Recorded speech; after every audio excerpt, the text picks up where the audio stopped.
welcome, welcome, welcome to what hopefully is a seamlessly introduced Scottish Watches Live, but we will never know until we watch this in the replay. So thank you for tuning in. We have a special guest with us this week who you may already have spotted. He's the one wearing the hat. Oh, but I do notice that he joins us in the Sean Appreciation Society for all of those that have listened to this morning's podcast with a suitable ceiling fan in the road. Although it has to be said, if you're watching this on YouTube, you don't have the same view that I've got. In my view, Sean is on top of Cole, so it looks like a kind of whole airplane thing. On the view you're seeing on YouTube, you're not actually on top of each other, so it's not quite the same effect, but there we go. Anyway, let's crack on and let's do some introductions. So according to my screen, in fact, no, actually, let's let the guest introduce himself first. So Cole, say hello, say who you are, and tell us what you're wearing on the wrist or otherwise. All right, sure. Hey, I'm Cole. I am an editor at Hodinkee, and I'm wearing the new Willard, the SPB 153. So this is the green one. It's on the strap, and yeah, I think it's the best Seiko release of the year so far. So enjoying wearing it. Very nice. Next up, then we will take Ralph. Where are you, and what are you wearing? Okay, I'm coming from Dubai at the moment, and I'm wearing the Hodinkee System 51 to honor Cole. You swatch today. Okay, doke. And then Philogius, what have you got? Where are you? Hi guys. Yeah, I'm from Singapore. I'm wearing the Monta Triumph. Yeah. Appropriate for the day. Good stuff. And then Sean. Hi everyone, it's Sean from Washington, D.C. I should have been wearing my Hodinkee Summer Breeze swatch, but I've got the plain ocean on today instead. Very good, very good. And then Sam, USA Sam. Where are you? Which is obviously the USA. There we go. Hey guys, I'm Sam. You could find me on Instagram at Sam and Her Watchbox. And today I'm wearing my yellow Doxa Sub 200. Ooh, very nice, very nice. And then Sam number 2, who's actually Sam number 1 because she was the first Sam on. Where are you? Get confusing. Yes. Yeah, hi, I'm Sam, time on our hands, coming from the UK, and I'm wearing the Snoopy Speedmaster that I stole from a very generous Red Bar member. Yes, you stole from David, who has sent me a message just wanting me to check in that you still have it and that you've not actually sold it.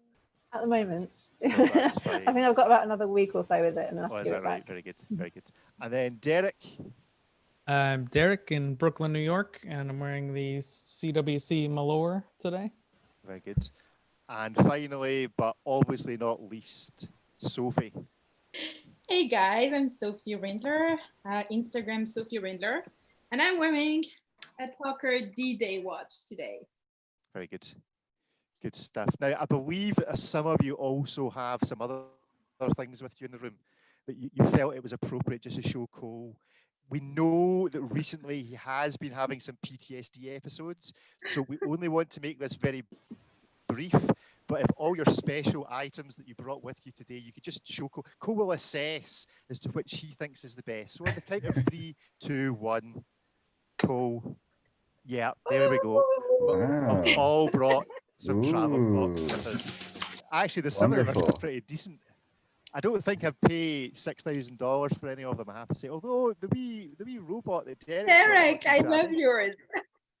So there's some great ones in here. Who has the best travel clock?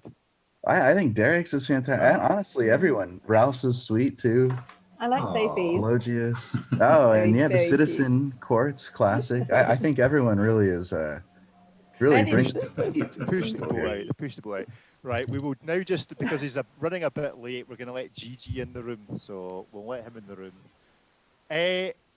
So, Cole, let's begin with what you have been up to. As I understand that you have been touring America, trying to write America's next great novel, inspired by William Faulkner. All I've seen on your Instagram is pictures of you with fish and you with dead cars. So what has any of this got to do with you writing the next great American novel? Well, I never set out to write the next great American novel. However, who knows, that might become of this. Yeah, I think relevant to watches, well, obviously, COVID was a thing here, of course, as it is everywhere in the world. And I just figured you're better off going into the woods and being by yourself than you are hanging around New York metropolitan area. So I took off in my truck and figured I would kind of snake down the East Coast and hang out in national parks and also test this marathon. So that was kind of the impetus to this whole thing, was to do like an extended week on the wrist, more like a month on the wrist, and actually and never take it off, kind of just literally whatever comes my way, which doing the whole living out of the truck thing, a lot of weird stuff happens. So that was the idea. Yeah. So while you were being an outdoors woodsman, hiding in your truck or sleeping in the back seat or whatever, and testing this marathon, how often did you actually wash in order to be able to test its water resistance? So I tried to follow the rule of staying in a motel 1 every 3 nights. So I took a shower with the watch on, so there's some water resistance testing. But I also took it out in the Gulf of Mexico quite a bit, diving and fishing and all that stuff. So and something that's interesting that I found that I think a lot of folks don't talk about is not necessarily the water resistance of a watch, but how well you can rinse the saltwater debris off of the watch. Because something I found with the marathon is that the little gap between the case and the bezel, when salt water dries and salt forms, that's hard to get out. Where another watch I was testing, this Seiko that's on my wrist, that gap is closed. So the salt doesn't get in there. So that's one thing that folks don't ever talk about, that after having done this for a little while now, I think the rinsing procedure is actually really important. Obviously, rinsing and repeating is vital, It as is I know totally. from my hair care regime. As does Ricky. Ricky, incidentally, is not on the show today, and neither is Dave, because they're both hiding out in Switzerland somewhere, as I understand it. Gigi has now joined us. Hello, Gigi. Hello, can you hear me? Yes, I believe you've been banned Great. from going to Switzerland. Well, I've been banned, but I think so's Ricky. So. Oh, is that right? Has he not made it? No, and Dave either. So. All right, I haven't spoken to him today, so we will find out. Unfortunately, in the UK issued a travel kind of ban on Switzerland as well yesterday evening. So we were all set up and we got completely, screwed at the end. So I was ready to leave this morning. Well, so wait, they did not accept you into Switzerland? No, I have no problems. Italy is not as doing this badly, but England is now needs a 2-week quarantine. Scotland. Scotland. The UK. It's not one country. The UK. Sorry, boom. The UK. People coming back from Switzerland from the UK have to quarantine, self-quarantine for 2 weeks. I don't think Ricky was too hot on that. So no. Good stuff. Okay, doke. So Cole, while you've been on your tour, you have still been a busy boy, because a couple of really great articles have popped up. So I thought maybe we should just have a quick run through a couple of these before we get on to matters of new releases. I was fascinated by this, which is an F-16 pilot who does displays. The UK equivalent is the Red Arrows, and that they are still using mechanical stopwatches in order to do their routines. This is Major, is it Michelle Curran? Curran, however. Curran. Yeah.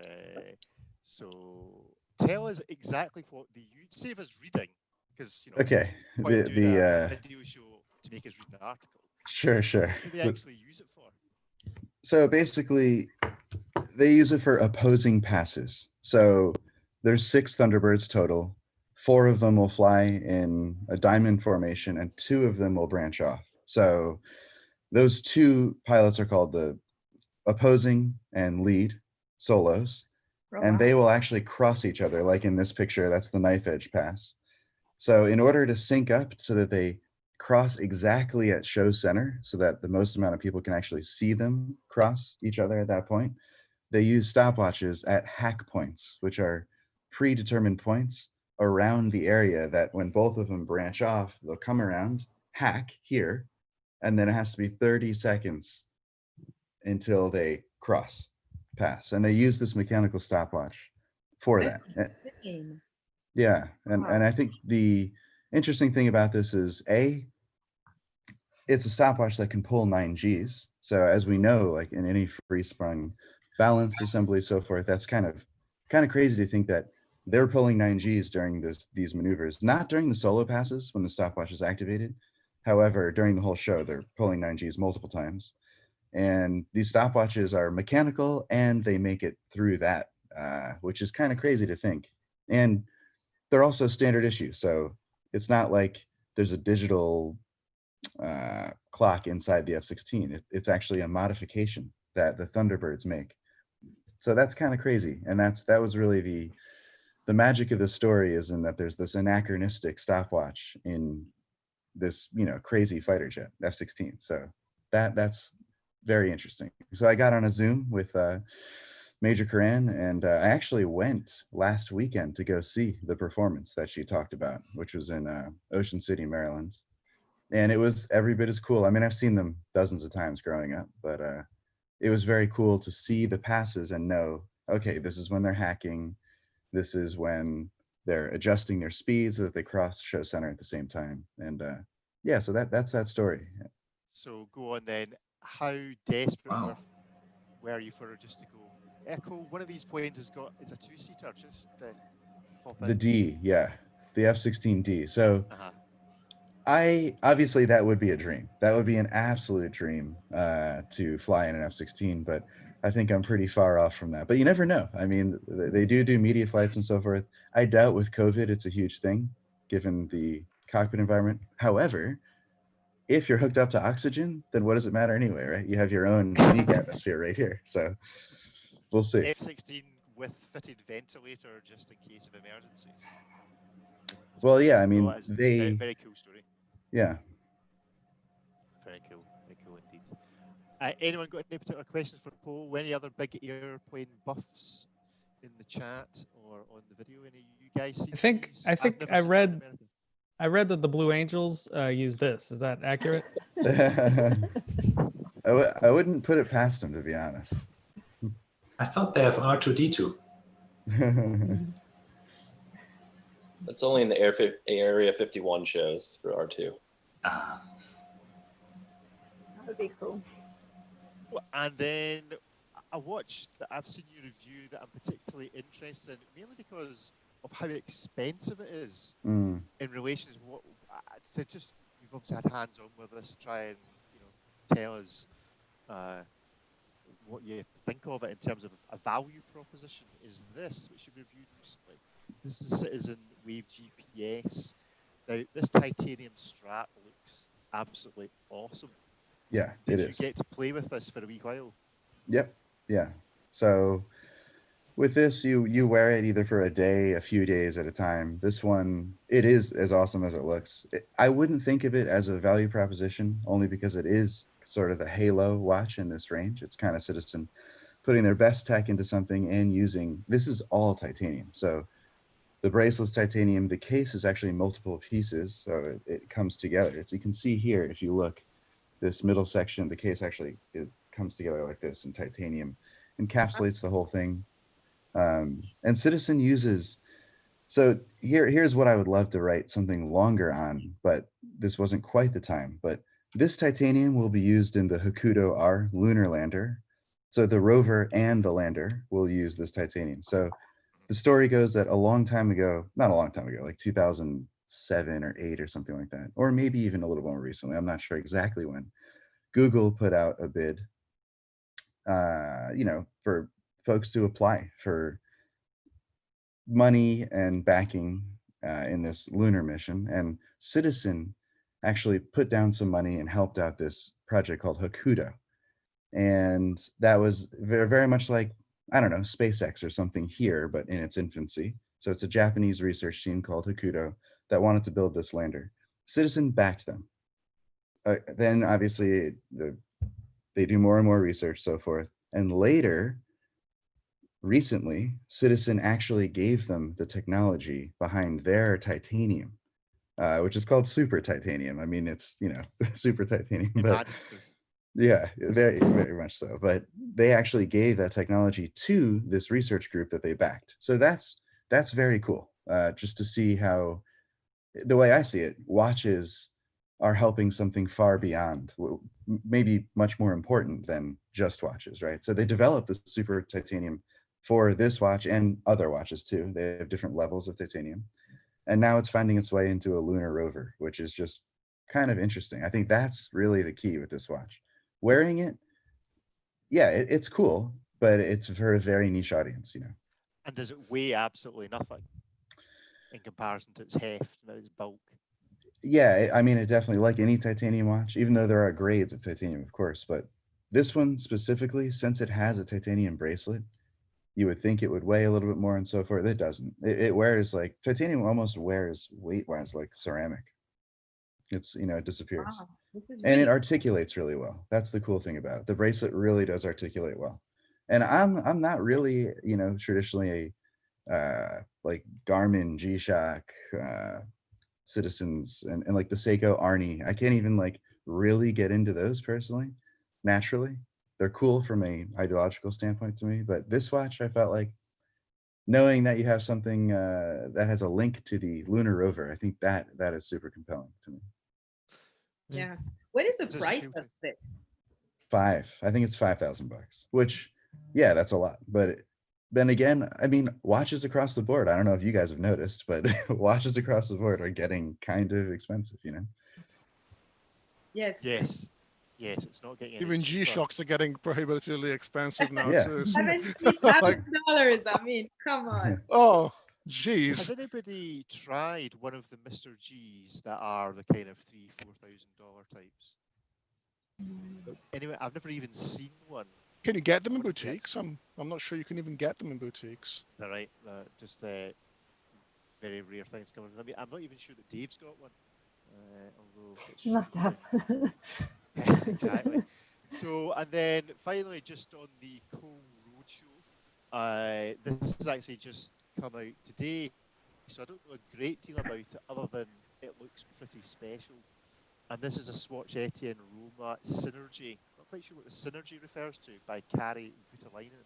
My guess is the synergy between the two, well, kind of the manufacturer of Schwartz Etienne and then Dial and so forth from Kari coming together and creating some synergy, you know? and how much of Kari is involved in the movement? Movement. How much are Swatch Etienne involved in the case and the rest of the structure? Do we know? Kari is mainly involved in the guilloche that's applied to both sides of the watch, and the dial, of course. Yeah. Movement is not. Movement is all Schwartz Etienne. Case is Schwartz Etienne. The Roma is a model in their line already, so the Roma exists. Now this is Kari's treatment to the Roma. So this should be viewed as being a Schwartz Etienne watch. Correct. With Kari Voutilainen as a collaborator, rather Celebrity than Kari guest. as a celebrity guest, much like you are today on. No. Although you don't get to go away with a really expensive watch. It's a micro rotor, which is always cool. You can't beat a good micro rotor. Yeah, and Schwartz Etienne is kind of, that's their thing, micro rotors. So that's why it's interesting as well. And Schwartz Etienne is doing amazing work now, not just for themselves, but also for many other brands. And Ming. it is, yeah, Ming, but I think I saw that they were doing it for a couple other brands that I just read about. I can't remember which one. But it's just impressive how this this brand that nobody knew, literally like 5 years ago. I discovered this brand in 2015. So it was almost at like the rebirth of the brand. I think it was taken over by the new owner. And I remember at that time they were doing this massive box with watches that represented each planet of the solar system. And each one of them was made with either a stone dial that was representing the planet or something, a color that were representing the planet. It was like this massive case. It was absolutely gorgeous. And they were so creative, but nobody gave them the time of day. It took them a while to kind of get out of the newcomer type of brand. And then they started working with these other companies and these other brands and really building their calibers and becoming a true horological reference when it comes to mechanics. And I'm really impressed with the way this brand evolved in the last 5 years. And there's so cool too. Like the whole team is so nice. It's very easy to work with. So I love to see that. And now they're collaborating with Carrie. It's awesome. Like they're really going up there. And are they based, you know, are they from the same area? How would they know each other, just because people know each other in these kind of industries? Or It's a small world. Back between these companies. I have the one you're talking about, Sophie, just here. I think this is what you're referring to. This is from World Tempest. This is their There it is. Nice. This is all the planets, which probably It was such us... cool. Yeah. And they use complication. You can see they use different complications where the planets were rotating around the dial. It was brilliant. Difficult to wear, like, you know, because it was, first of all, it was expensive, of course. I mean, justifyingly so. But like it says in French, une planète pour chaque jour means a planet for each day. So it was 7 watches. So I guess I got it a little wrong. I thought it was all the planets, but it's actually each day of the week was represented by its own planet. I knew there was a reason we had you on this show, so as you could. That's good. That's good.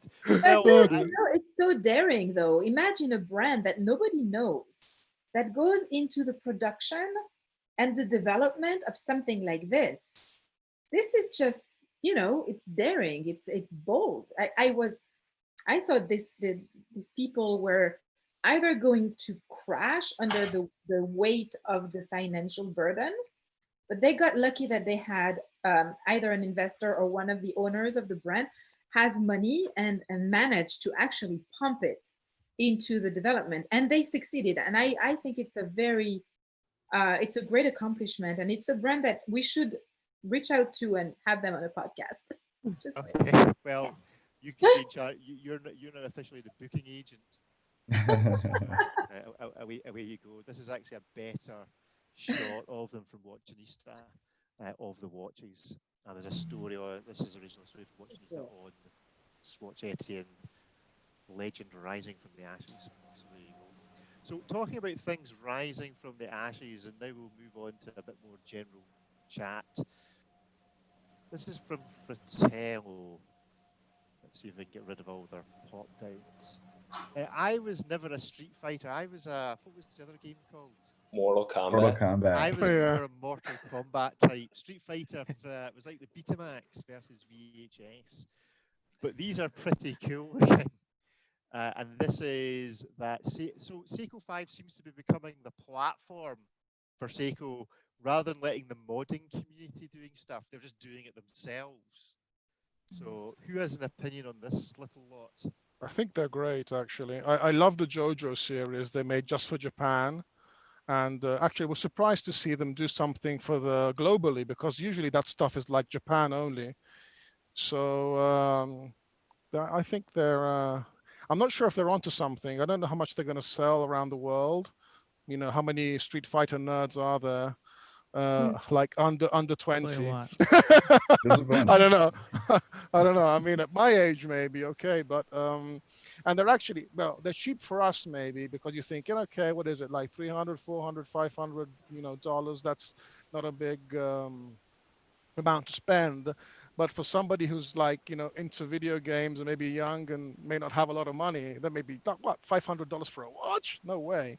But that's the kind of feedback I'm getting from my younger friends when I showed them the JoJo series. I said, oh, they're just like $600, and they said $600 for a watch, you know. So I said, okay, that's it. Bye bye. Wait, that's the price of the Apple Watch, ish. Yeah, I know, but an Apple Watch has got a lot of tech in it. This is just like, this got a lot of design in it, I suppose, but not much tech. But you know, there's the young generations for you anyway.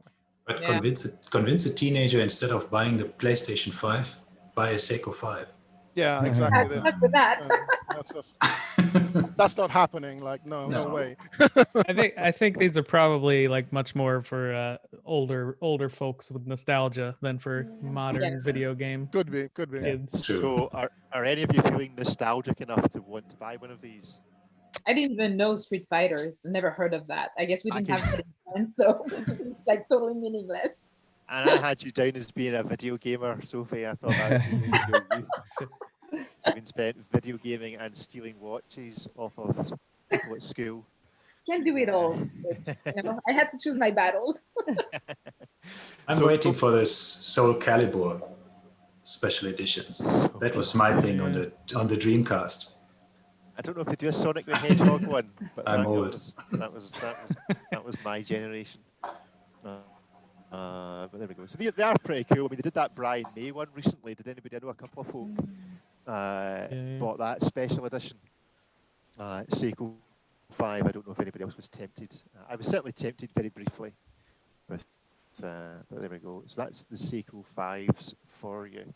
I'm sure there'll be a lot more coming around. Cole, in your travels, have you seen many of these kind of odd special editions that Seiko have produced? Yeah, and I think one thing that's super interesting is that we don't cover a lot.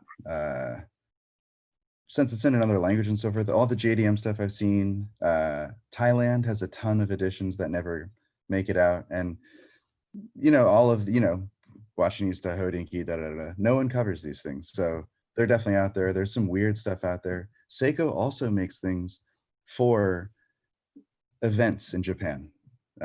One thing that's cool, that a grail of mine is the King's watch, the Thai King's birthday watch, which we'll never see again, or the Yellow Monster, which was made back in the early 2000s. But yeah, I've seen a bunch of them. I think they're super, super cool. And someone should do a reference points type article of all of these weird limited edition Seikos that no one sees. There you go, Philogis. This is your department. You're based over that way. You must see more of these than most. Well, I'm not really into the Seiko world, but I do have a friend who has collected, I think, over 400 Seikos. I think he has like Holy four cow. of that yellow monsters that that Cole was talking about. But he particularly specializes in Seiko models that are made in movements are made in Singapore. So he has collected all the vintage ones of them. Yeah, I'm actually looking to do a article and interview with him at some point, but it's a lot of work because he has like 300 pieces to go through. Well, I mean, we don't pay for articles, but if you tap up Cole, maybe he'll get you. Hey, Cole, does the Hodinkee Japan site cover any of the more regional stuff that doesn't make it to the US site? They do. I mean, they're finding their feet still in that regard, but they certainly cover a lot of Japanese independents that we don't cover typically, like the Corono, I think they covered and we didn't. But yes, that does happen. But it's very much, it's the taste of those two editors over there. It's not standard, okay, let's cover Japanese only stuff. So you will see it sometimes, but not all the time. Yeah. Good stuff. Well, we are now going to try our first round of Hit Miss Maybe. So we have 4 watches. So first of all, let's see your signs that you've all made in art and craft class. Let's see your Hit Miss Maybes. Oh, Gigi's going high tech. Yeah, there we go. Some of you are still back to front. Oh, look at the colour again. Sam has put in special effort. No, the cartridge ran out on the printer. All right.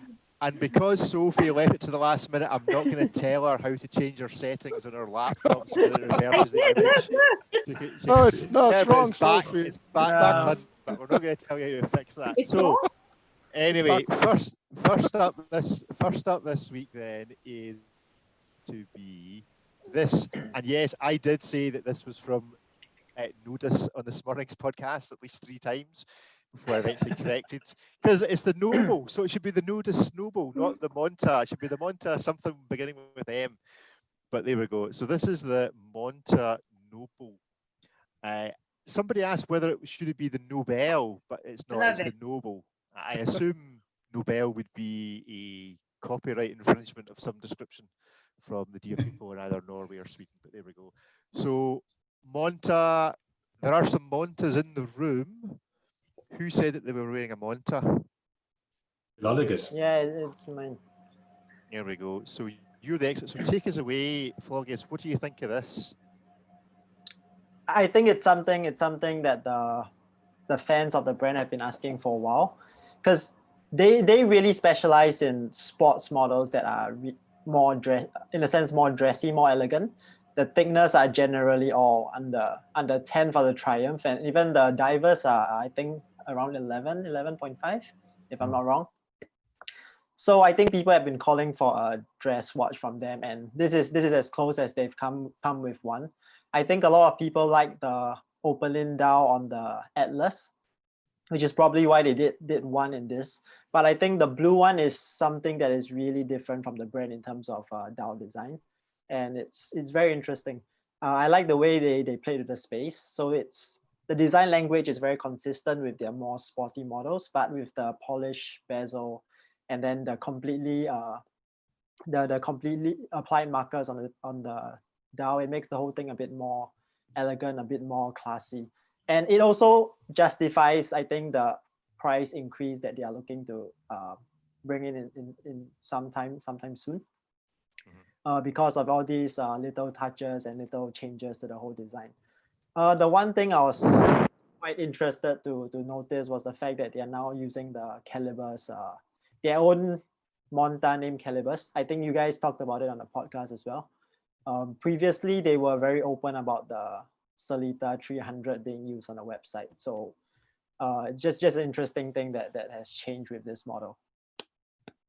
Yeah, we commented on that this morning as to why they were suddenly calling this their own caliber on the same week that Watchfinder also set out a wee reminder about Brement's or about Bremen Gate. I think it's probably enough to call it a gate now. It's been long enough with their own stuff with own calibers as to why Monta decided to go. So what does everybody else think of this just now?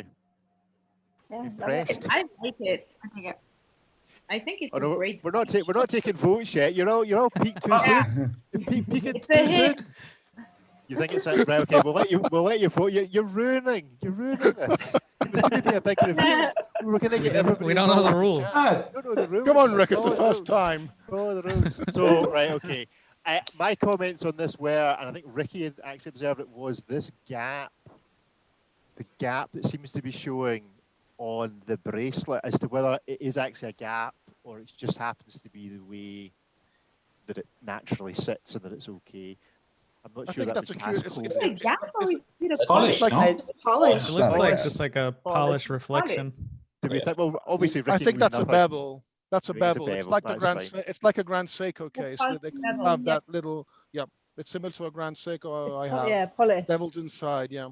Yeah. I'm not sure it'll pass Chamfering. Cole's. Not sure it'll pass Chamfered. Cole's saltwater Chamfered, test. yeah. That's the word. Yeah, there's no way Monta would make a gap like this. Like their finishing is so always spot on. This is actually probably like a design touch of having this really specific polish right there. Is there another photo of it?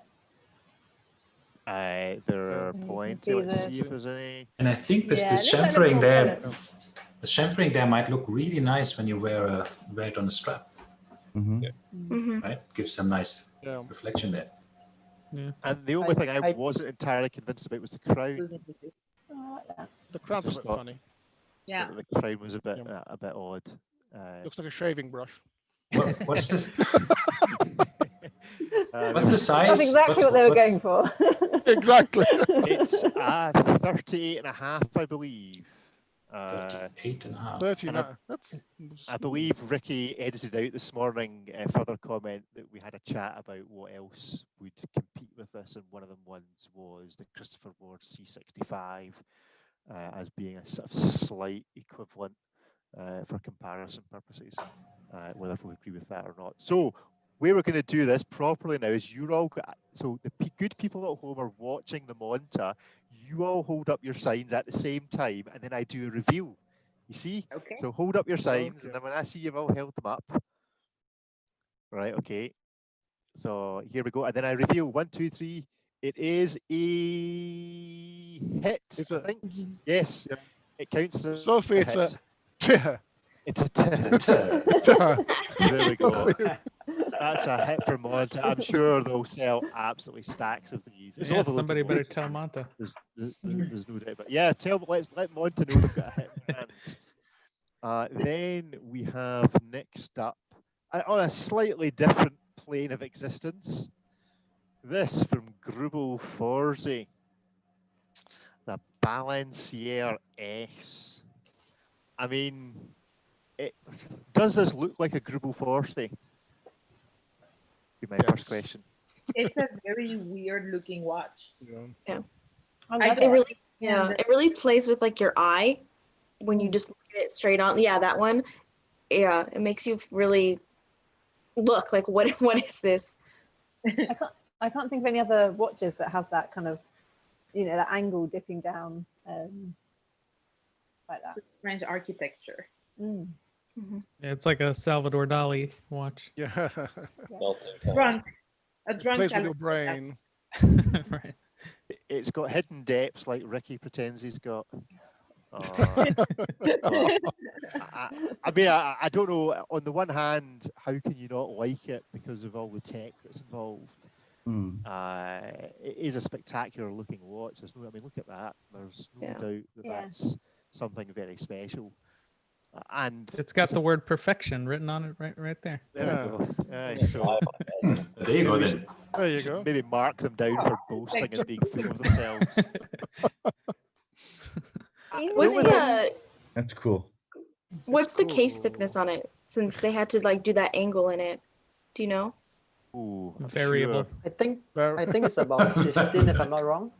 15. It is 15.6.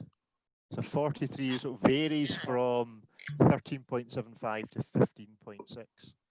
It would appear. So But not if you put it on a table, right? The curvature. What makes it vary that much? I think it's the case and the crystal. Yeah. Oh, okay. The case is 13, crystal's 15. Makes sense. So it's 30. So it's 15. No. With the crystal. With the crystal, it's 15. So there we go. I mean, I suspect this wears phenomenally. I suspect this will wear like a Richard Mille in terms of comfort, despite the fact that it's 43 mil.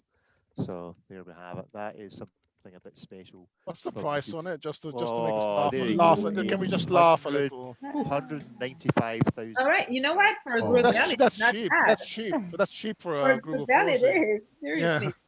I do think they might have done something a bit more on the back. I mean, maybe it's just, I think they're probably just hiding a battery under here. What do you think? Oh, yeah. Did I see this right? That it's only 37 millimeters. No, it's 43, I think. Yeah. Oh, damn, for 45. 45. Sorry. Then. It's like 30. The movement is 37. Oh, sorry. I looked at the wrong thing. Wow, that's okay. Yeah, that makes sense. So there you go. You know what? Anyway, let's hold up our signs. Right, okay, let's do this again. Hold up your signs. Is it a hit, a miss, or maybe? Feel free to join in at home in the comment section. And this is maybe a hit. A few more maybes. A definitive miss, but probably on average a hit from Greubel Forsey. I suspect they'll sell I think it's all a that maybe. they make. Maybe. You think it's a maybe? A maybe. Yeah, it was one There more we go. maybe. Sophie's learning the technology as we go along. Now, this might be a bit more of a divisive one. I think just because people were surprised by some of the specs. This is the Accutron Space View. I'd be interested certainly in the chat on YouTube to know what folk think of this. What do you, the good people of Scottish Watches Live, think about this? Anyone own an original Accutron other than Ricky? I have an old one. Does it work? Yeah, it works. I bought some new batteries, but I have to replace the battery every like 4 or 5 months if I want to continuously wear it. But Does it's it cool. hum? Does it hum? It does. Do you hear that? Yeah, if you hold it up. Yeah, it's good. I like it. So this is the same but different from a brand that is now just called Accutron rather than Beluva, with a model called an Accutron. They appear to be spinning this is its own standalone brand out separately. And this is electrostatic rather than battery powered. So it's effectively like the old Accutron, but with a fancy electrical automatic system attached to it, sort of. But it's powered basically by rubbing two very small balloons that are inside together to produce electricity, which is then stored in here and then makes the quartz crystal that they could just have powered using a battery move around. Does it make your hair stand up then? Yeah, it's a Van de Graaff generator. Well, the price does. The price will make your hair stand on end, if nothing else. Cole, have you been able to handle one of them? I haven't handled it. I haven't put it on, but I've seen one in the office a while back. Yeah. Yeah. And it is personally every bit as cool as it looks. Yeah, price, sure. It's for a very specific demographic, I guess, someone who is willing to do that. But the coolest thing about this watch is if you watch the action with the lights off, which I don't know if there's any media anywhere, but you will see the arcs and so forth. Wow. Oh, really? You can actually see it sparking, producing the electricity that's being stored in the action. Cool. I see. Now that's cool. That's worth $5,000 now, or however much. Yeah. That's it. All we need to do was say that it was fitted with lightning bolts, aka Frankenstein's monster, and it was an Sold. immediate sell. So Yeah. The cases are very different in that picture. Yeah, I just noticed that. Yeah. Yeah, there's a few different models. I only like Yes. the special edition case. Like the regular Oh, edition one's kind of like, eh. I believe the one on the left is the standard, and this is the special edition, Yeah, that Yeah, I case. think so. which I assume is only available on this rubber strap and is slightly smaller in terms of overall dimensions, I think, than this. But then obviously you can attach other stuff to it because it's got lugs. Still pretty big though. It Yeah. is. So- It's 45 mil. Wow. overall. Yeah, Wow. but Is don't you want something that looks that cool to be a little bit bigger? Oh, no. I mean, that's why I wear Panerai, obviously, because So- it just looks so cool. When you fuel your car, can you wear the watch? A good question. That's a Well, I the mean, rubber sparks strap is- flying. yeah. That's a great question.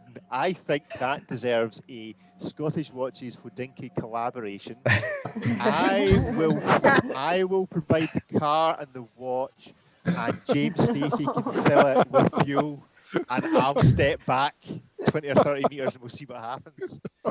I think it'll be fine. It's not. It'll be nothing will happen. Then that just means we'll get a free car and a free watch. You know. That's true. And we'll get to sue Belova for Stacey. So there we go. Yeah, it is a cool looking watch. It will be interesting to see how many of the standard models they actually sell, and how quickly they come into general circulation. So let's have a vote. Get your cards and your placards ready. And our audience says it is a couple of misses, a hit. I think probably averaging on the bone average. Yes. Yeah, that's maybe. Yes, maybe. It's a maybe. It's a maybe for everybody. So there we There's go. a couple of hits in the YouTube chat, so that might Is push there? it over the edge. All right, okay. I know we're ignoring them. They don't count. No. We just want their advertising revenue for rewatching this video. That's all we're interested in. Anyway, so there we go. That's from Accutron. And then finally for this is my favorite watch of the week. I don't get a vote. So this is, and it maybe doesn't look that spectacular at first. This is this is from Watches by SGX, this review. This is the Ferdinand Berthoud. Now, it looks pretty kind of average and under the radar until you look a bit closer and you see that it has a Fusian chain and a Remontoir d'égalité and all of this nice loveliness in that's the cool. background. It is It's quite awesome. spectacular. Does anybody understand? Unfortunately, we couldn't afford to get Jack on the show from Hodinkee, so I don't know if anybody actually understands here how a Fusian chain works, or what on God's good earth a Remontoir d'égalité actually is. But would anybody in the room care? Sam, you work for a watchmaker. No, You must understand this. Our clockmaker tried to explain Fusi to me one day, and it's kind of it's the cone, isn't it? And as Yeah. the power runs out, it gets towards the lower end of the cone, so it doesn't need as much power to go around. It's basically like a Wankel engine, if anybody knows what that is, sort of. Yeah, and Mazda. A rotary gearbox. Rotary I engine. think both of those 6 gearbox. components are just about like consistent torque, isn't that right? Mhm. Yeah, Yeah. exactly. Through the life of the power. Energy,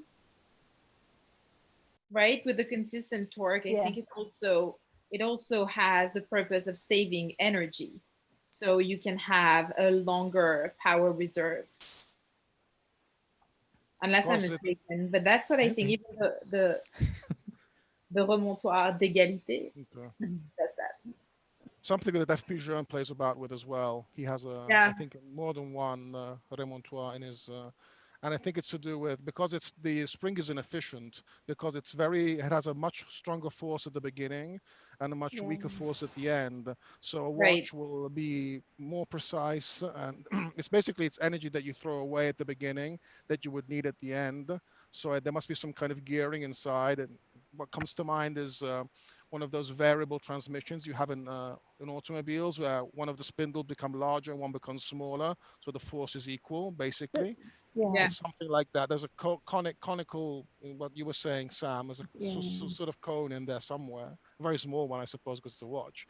But that's what comes to mind. I'm not really sure about it, but looks cool. It does. Yeah, it's like one takeover for the other. So Exactly. Well, And it sapphire on the side, right? Hmm. Yeah. It that's does really have nice. one additional trick, which is this, which is it has a porthole. This is from Revolution. I don't know to what extent it will show well on the video, but it's got a wee window at the side, so as you can see your bicycle chain going round in circles. Exactly. That is so cool. Because frankly, if you're going to pay, let me just get back to It's what cheap, the isn't it? price Like was. At half the price. I mean, it is awesome. If you're a watch geek and you happen to have a spare, let me just see how much spare money you would have. That was way, way down at the bottom of this article somewhere. God, good grief, they went to town on the photographs of this. There you go. Wow. Where is I it? need to Where is read it? that. I just an need a price. incredible We just need a watch. price. All we care about is how much it costs us. There you go.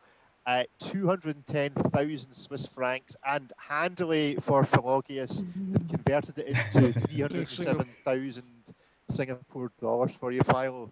So you can buy Yeah, I'll that. just sell my mom's house for that. I think you probably need to sell your mother, not just your mother's house. Oh, you'd be surprised at how expensive houses are here, man. So I mean, Ferdinand Berthoud are normally known for creating watches that have a lot of real estate on the dial. This is actually quite a traditional looking watch on the dial, but To quote Robin, was it business at the front, party at the back? yes, exactly. I'll For let the you say true that. watch geek. Absolutely. Cool. I think it's interesting. Sorry, I think it's like interesting the size they made it of, because like I don't know if they're going for like a dress watch. I mean, I don't know what you guys like classify as a dress watch, like what size, but I think it's a little bigger for that.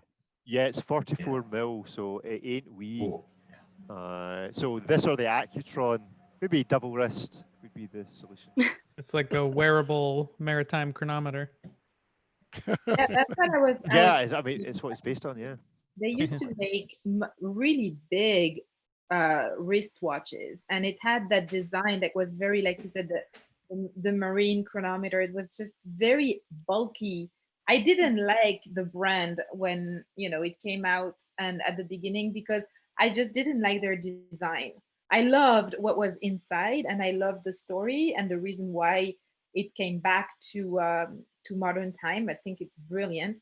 But I never liked the design. This one, what I really think it has so much modernity to it, from the crown to the shape of the case to the lugs to the whole distribution. It's a very contemporary modern watch with an insane mechanics. I mean, I think this is really special. It's beautiful.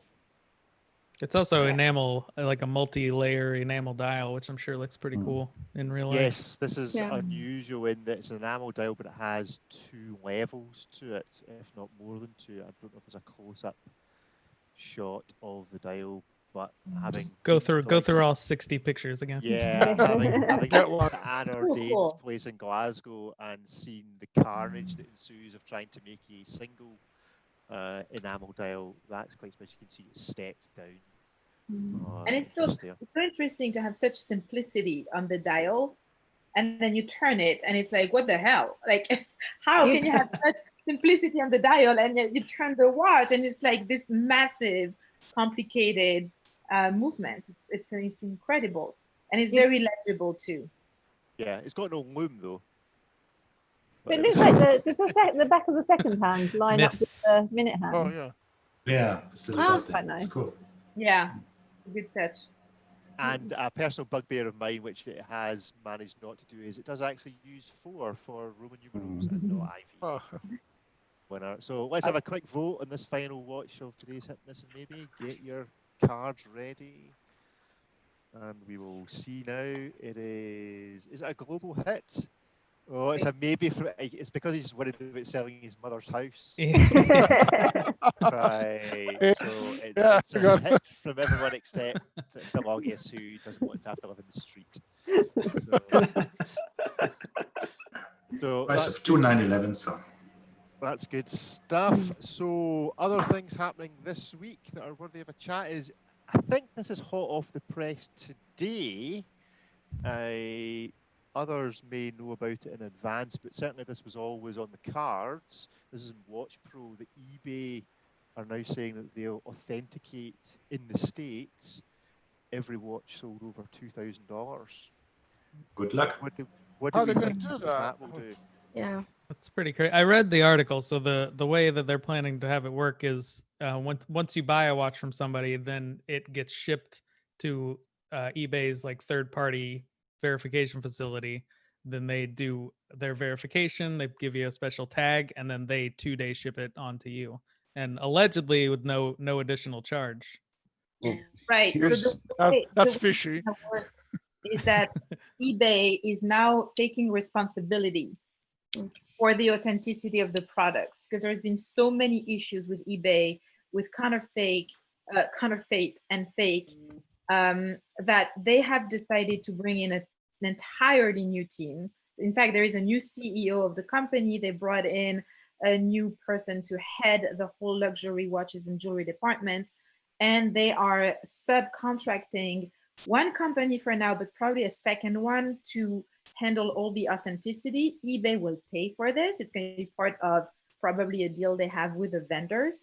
But the crazy thing is that they have already warned all the vendors that if they send them a fake watch, they will confiscate it and they will notify the authorities.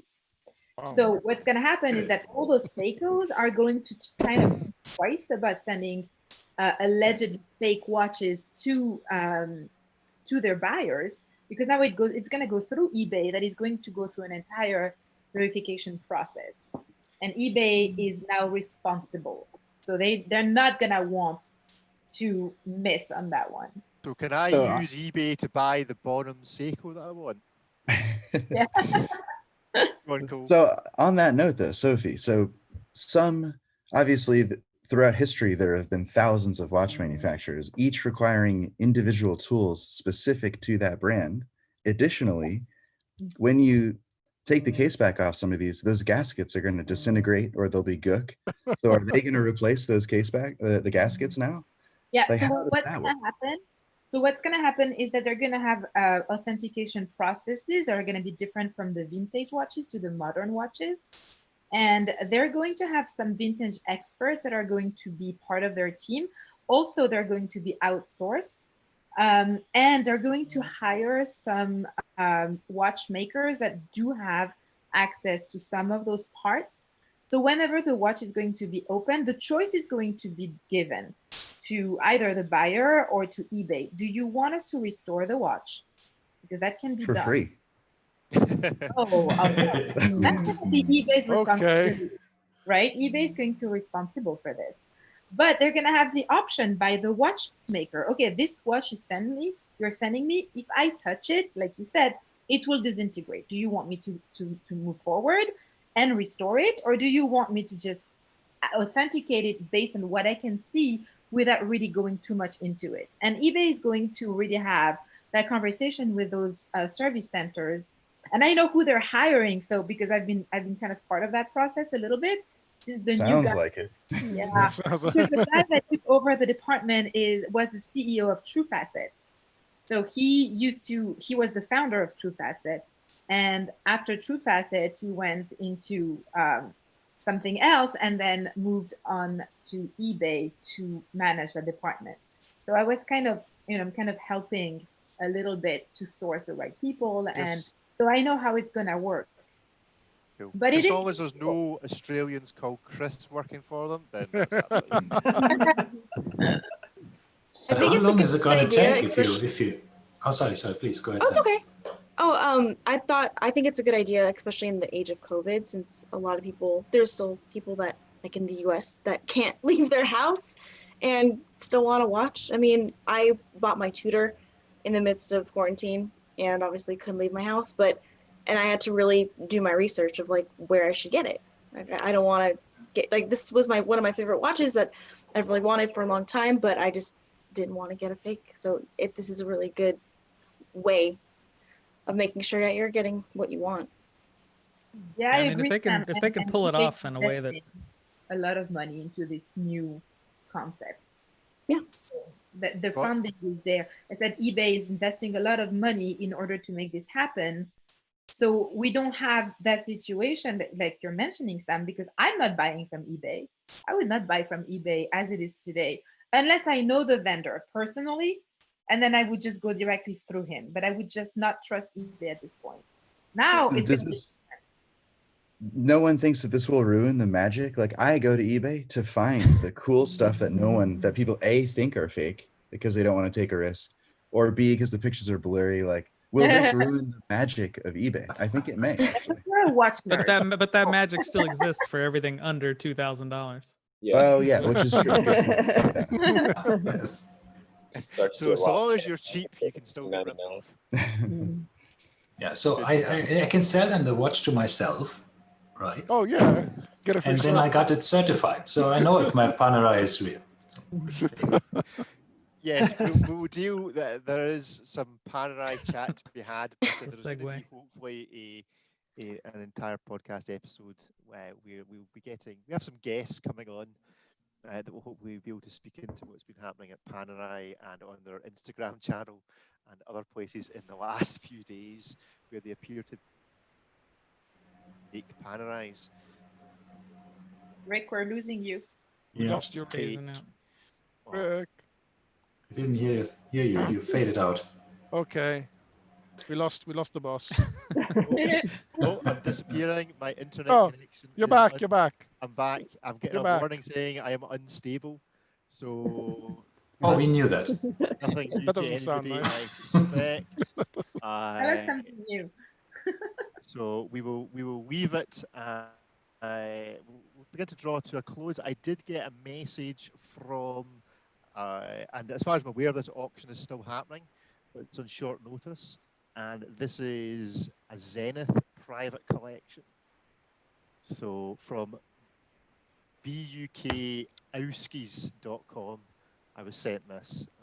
So if you're particularly interested in Zenith watches, I don't know whether you can buy these and send them to yourself via eBay to assist in the process, but there's some pretty cool. It's in Sweden. Yes, it's a Swedish auction. Okay. There's some pretty cool vintage Seikos here. And then just because he's not here, Ricky got a new job this week, and he is now brand ambassador. So, is this the before or after picture? That's we'll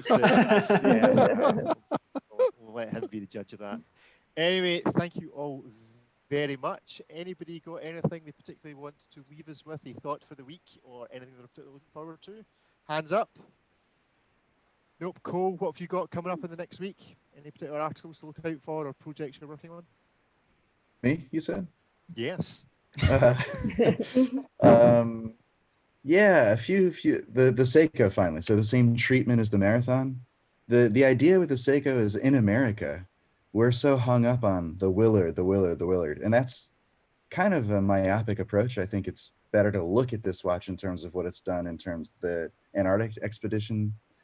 The Willard, the 6105 is much more than the Willard. So that's kind of the frame of reference that I'm going into writing this with. So it gets into cultural relativism in our world, in the watch world, and reframes the Willard into something that's just an awesome watch. So that's the next thing I'm working on.